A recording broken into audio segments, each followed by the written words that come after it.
Hey, hello everybody. I'm Jocelyn Rojas. I'm part of the Marine Creek Land Scholars, and this is our project. Next, please, Natalie. A quote that we would read in our meetings is the world as we have created. It is a process of our thinking. It cannot be changed without changing our thinking by our Einstein. So each member, fun fact, each member has a quote that our sponsors chose for us that identifies with us. Mine is I alone cannot change the world, but I can cast a stone across the waters to make many ripples by Mother Teresa. So whenever you get a hold of a land scholar, ask them what their keystone quote is, and I am sure they would be glad to share it with you. Just a fun fact. Next, Nelly. The outline of our presentation is the following. We're going to be sharing with you tonight the introduction, the background, the experiment design, the recipes, the method of measuring success, and the results, and we will be comparing them also. So let's begin. Like Ms. Grubb said, we are the Marion Creek Collegiate uh, High School land scholars. Background. So, what exactly are the land scholars? What does it mean to be a land scholar? A Marine Creek Collegiate Land Scholar is a joint organization between Tarrant County College, Northwest, and Marine Creek Collegiate High School that started in 2017. And yes, we are the inaugural class, go class of 2021.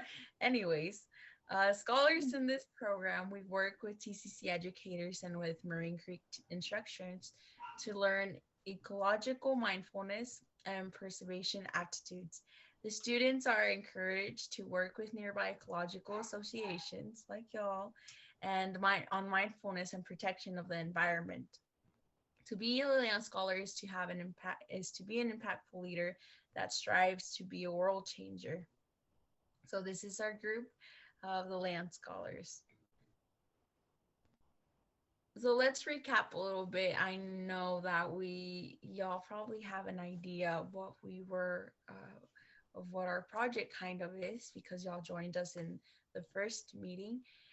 The recap this time last year, we presented to the Native Prairie Association of Texas about our plans for this project.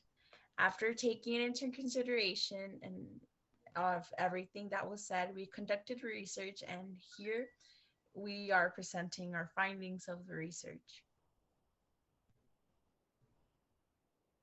So, what exactly are seed bombs?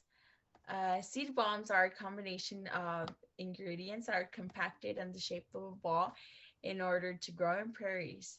It is a form of guerrilla gardening, if I said it right, to quickly regrow prairies without too much work.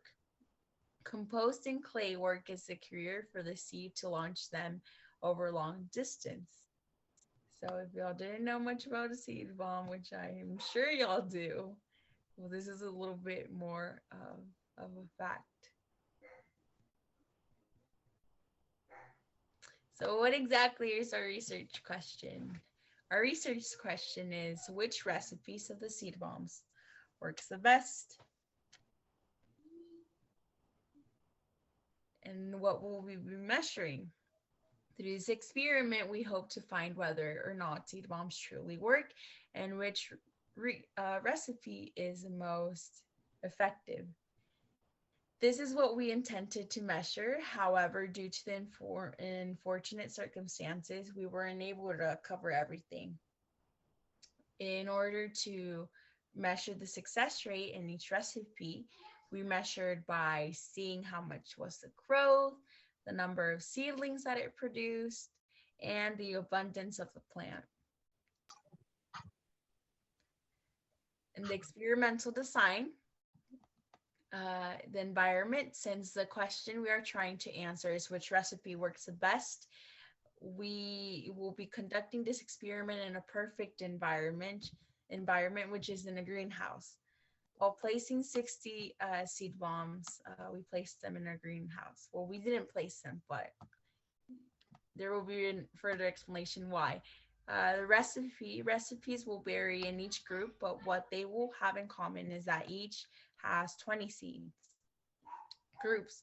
Uh, the work was divided among three groups of our peers, and each one chose a recipe. Each made a total of 40 seed bombs, half for flour and half for grass, and then the half were placed inside of the greenhouse, while the other half was placed outside, producing 120 seeds. So, like Miss Grubbs said, we did have unfortunate obstacles. As everybody knows, I feel like everybody has been impacted by this pandemic one way or another. Well, not only was our schoolwork impacted, but also was our project impacted. And in general, our whole organization of students was impacted by COVID-19. Um, it's sad how we didn't even have the opportunity to touch the plant or even see the plant. We only saw it by picture. But thanks to our wonderful teachers and sponsors, which are shout out to you, Greta Bowling, Miss Melanie Grubbs, James Hobbs, and Mark Rhodes. They made this project possible for us. Many of us were like, well, what are we gonna do? They said, don't give up, we'll see. And they planted it for us in the greenhouse and outside. Another obstacle was accommodating to the new workspace. It was difficult for us to gather along together since it's now virtually.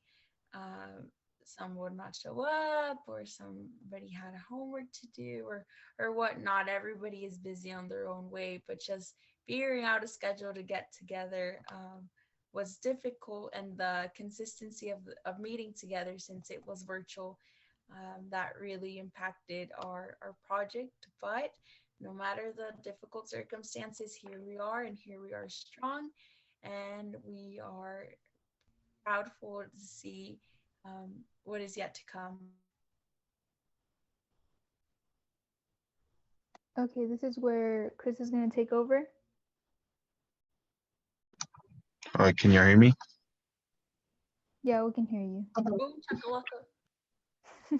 Okay, so my name is Cristal Cordero, and I'll be presenting the three recipes. The first recipe is our rainbow bombs. Uh, the list of ingredients was 400 grass seeds, 400 black-eyed Susan seeds, half a gallon uh, of pots, sheets of construction paper, potting soil, food processor to ground up the construction paper, water, baking sheets, and parchment paper. And our procedures were to cut the construction paper into length pieces, soak the pieces in water for about 20 minutes, and then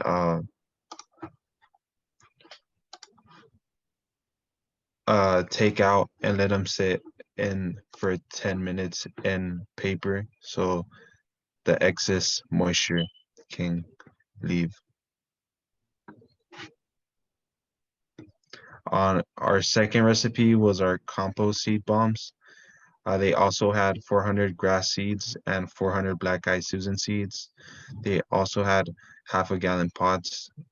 We used potting soil, peat-free compost, and powdered clay. Our procedure was to mix 20 seeds. Half of them were grass seeds, and the other half were black-eyed Susans. 5 cups of compost and 2 to 3 cups of clay. Uh, we mixed with water, rolled them into a firm ball, and left them out to dry in the sun. On our third recipe was the basic manure seed bomb. Yeah, we used 400 grass seeds, 400 black-eyed Susan seeds, half a gallon pots, potting soil, clay, and regular manure.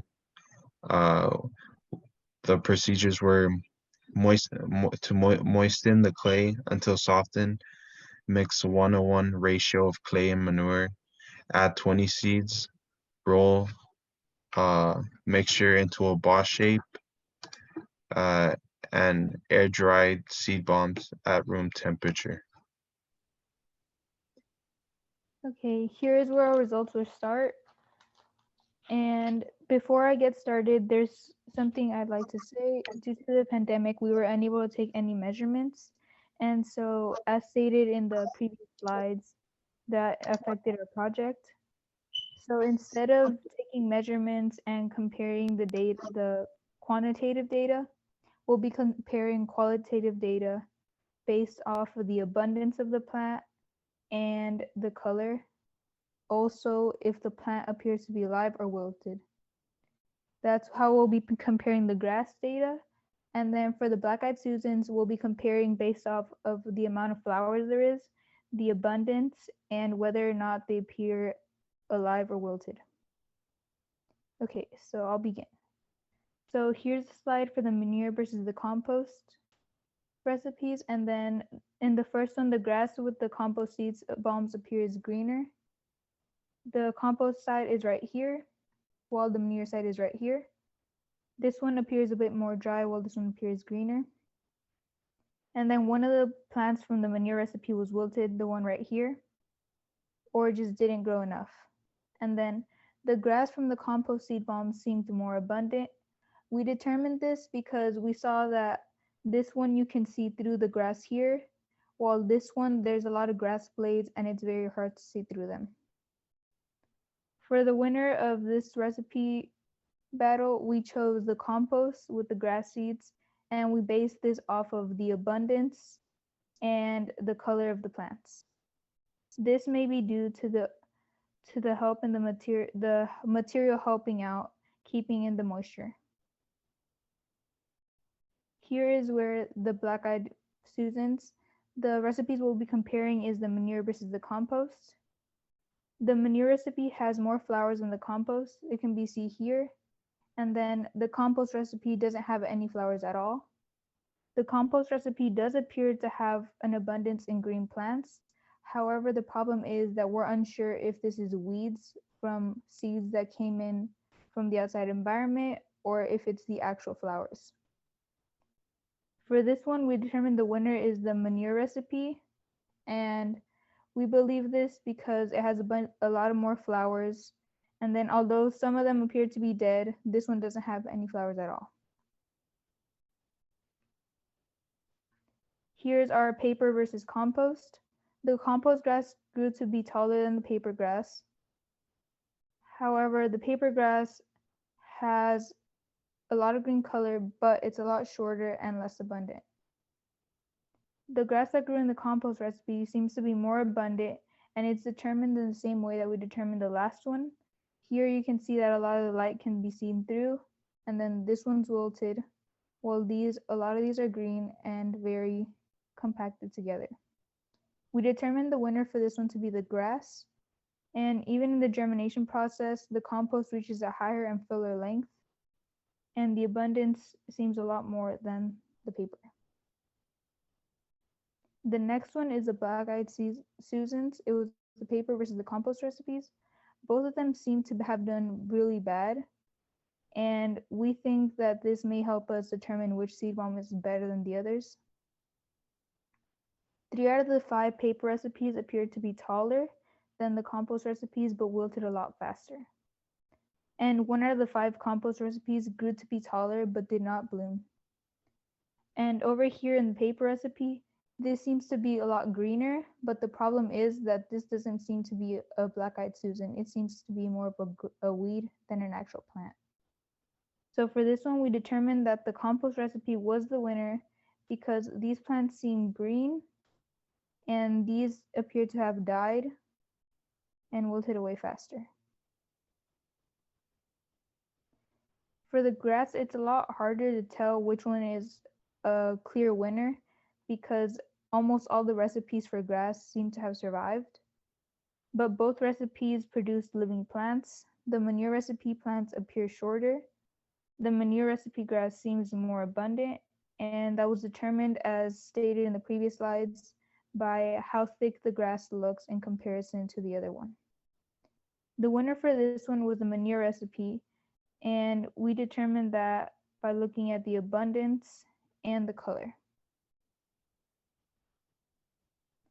Here is the manure versus the paper recipe, and it was the black-eyed Susans. All the pots for the manure recipe have live flowers, while none of the pots for the paper recipe have live flowers. For this one, the winner was clear, and we chose that the manure recipe had won. And we chose this based off of the amount of live flowers that the manure recipe has versus the amount of live flowers that the paper recipe has. And since it doesn't have any live flowers, the results were obvious. Here we determined which recipes work the best and which recipes work the worst. And this is based off the previous slides, and we compared them all. The best recipe for black-eyed Susans was the manure recipe, while the best recipe for grass was the compost recipe. We believe that this may help us determine which recipe is the best in total, because the black-eyed Susans might take more nutrients to grow. So by seeing that the manure recipe helped the Susans bloom, might tell us that it has more nutrients and will help the prairie more than the recipe for compost or paper. The worst recipes for both the categories black-eyed Susan and grass was paper. This helps us determine that although the paper recipe did work, it did not work as well as the others. So here we are coming to a conclusion. This is our future direction slide, and we wanted to show that after we finished our research, we also need to have questions for the future so that the next land scholars can have a direction for the research. Here are possible questions, which include: which recipe works the best for outside? Does the type of soil affect how well the seed bombs work? Does the size of the seed bombs affect how well they work? And do less seed bombs per seed bomb work better? We need to find a question so that our next year land scholars can use that to start off the research and then eventually come to a conclusion in a couple of years. What question would you guys suggest that we used in order to continue our research? This is an invitation for people to comment what questions they would like to see us looking into. Well, this is Michelle, and I'm really intrigued by what y'all noticed with the manure. And I think you should definitely follow research with the manure mix, because that could be evidence of a direct link between prairies and large grazing mammals such as bison. You know, one year of research wouldn't show that conclusively, but I really think it would be neat to keep looking at the manure mix for sure, because that, you know, there is a symbiotic relationship basically of, you know, historically bison grazing prairies and then defecating on prairies, which would provide nutrients for those plants. All right, so would you say the question would be, I'm trying to think of what specific question we would ask, because manure is a good direction to head into, but we need to help them determine what they want to see the difference in. So maybe like,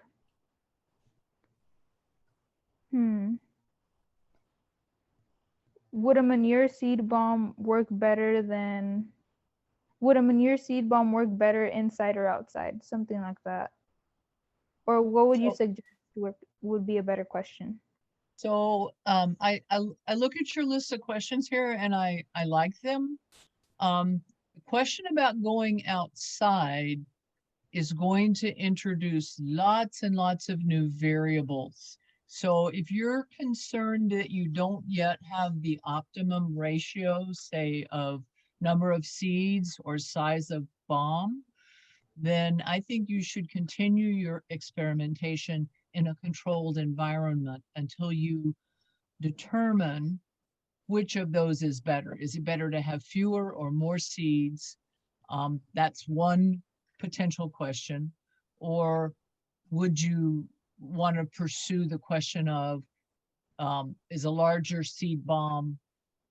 I actually wouldn't look at a larger seed bomb next. If I was suggesting what to do, I would stay indoors and I would look at the number of seeds in the bomb.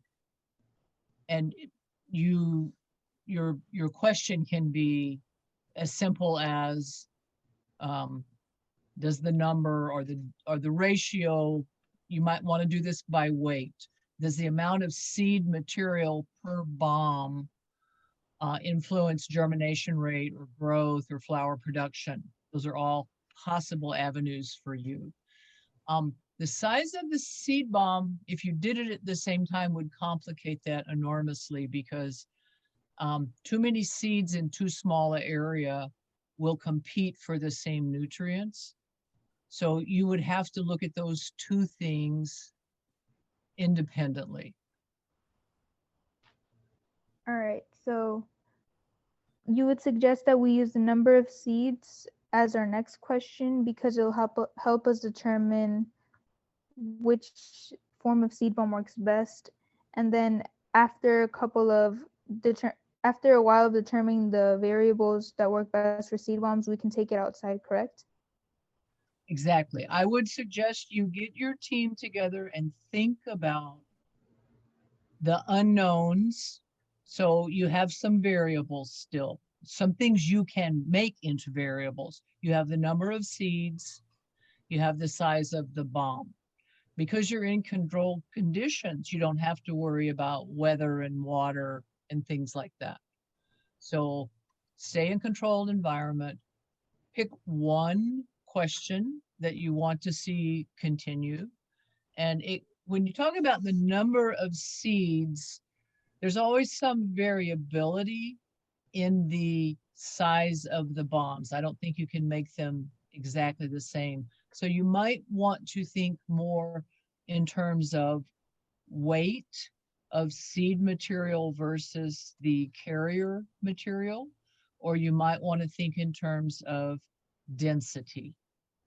So those are questions I would put to your scholars to think about and see if you can craft your experimental question in the way that will be the easiest for you to have clear results. Okay, thank you. Does anyone else have a question that they would suggest for our research? I'm writing this down, by the way. I have a question of Michelle, just kind of a follow-up for them. Yeah.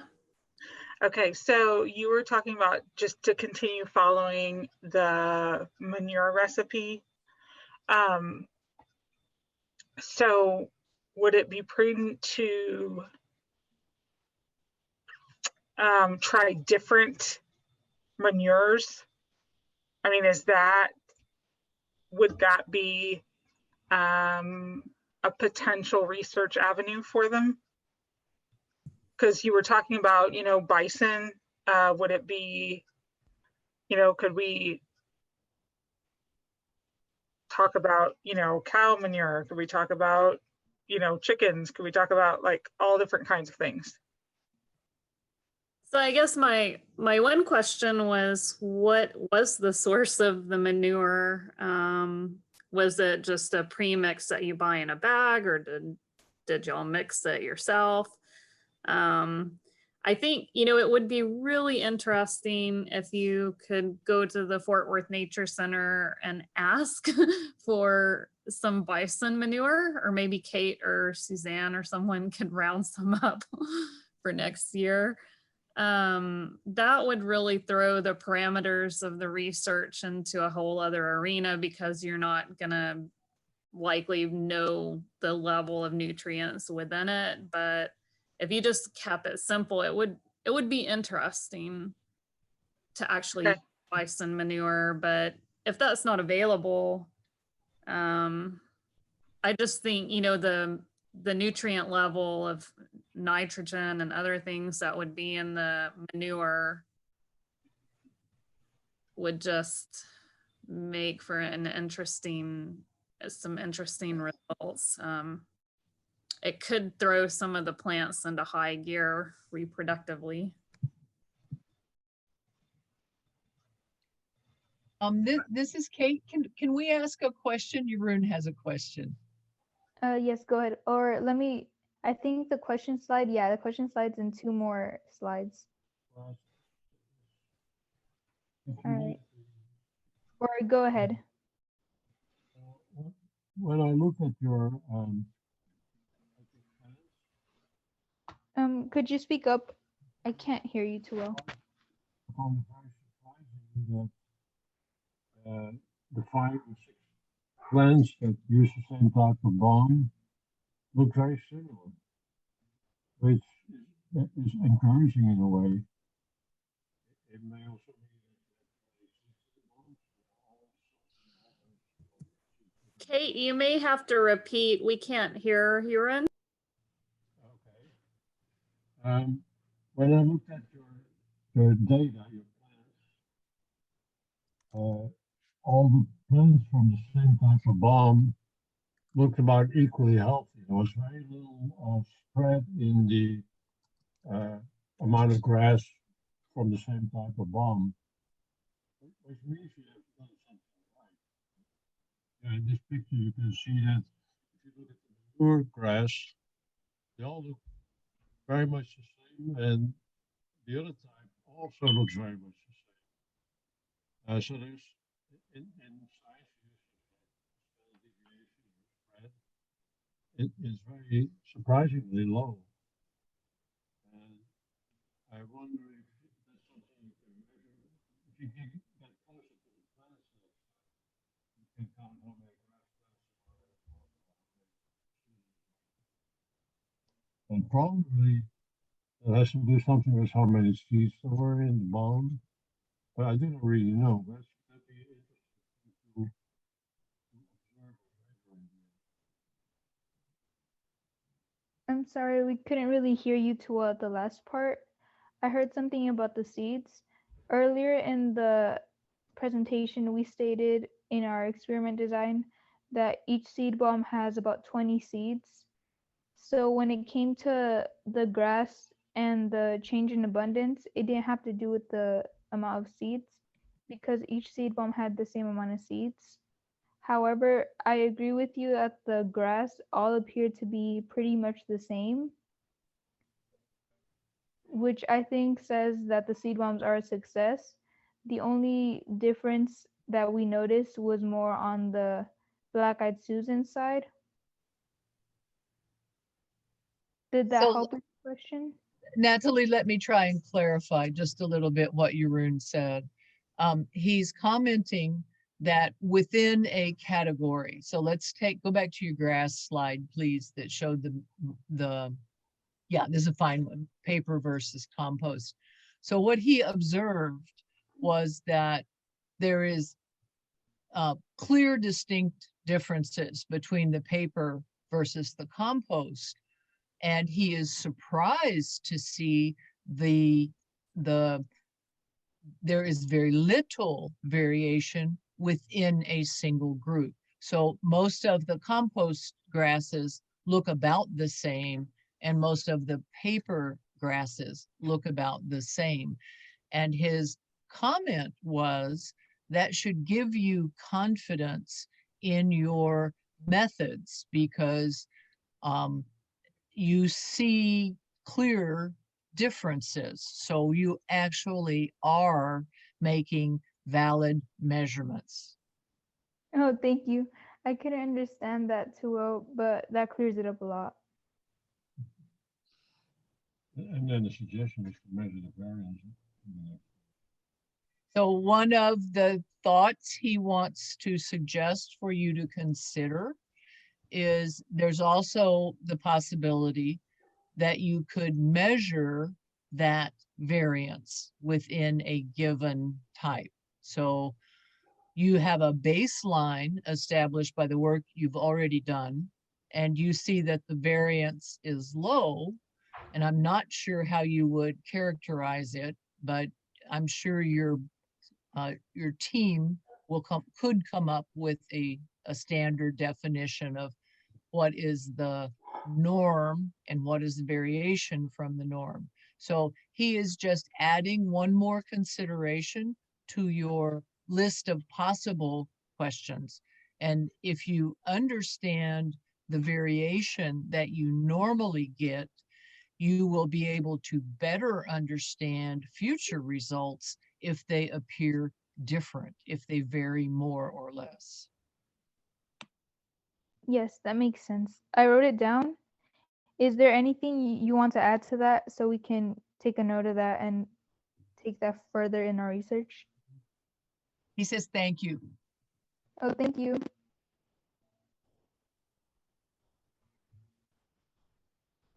All right. So, does anyone else have any questions any suggestions for I questions? had a thought. What about doing, it seemed like the compost and the manure were the best, had the best results. Have you thought about doing some combinations of compost and manure to see if it makes a difference? We hadn't thought about making combinations when it came to compost and manure, but that seems like a good idea, and we'll take that into consideration for next year's Land Scholars.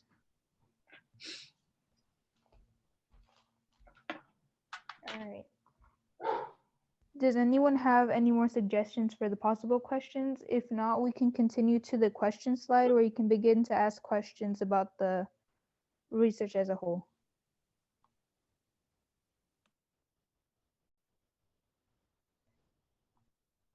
Okay, so the references, we didn't cite them right here, but they're available upon request. And thank you everyone for coming. Thank you to Native Prairies Association of Fort Worth for the time and effort. Thank you to Marine Creek High School for allowing us to form this organization and giving us the support to do all this research. And thank you Tarrant County College for our resources and for funding us and for becoming a part of the Land Scholars as a whole.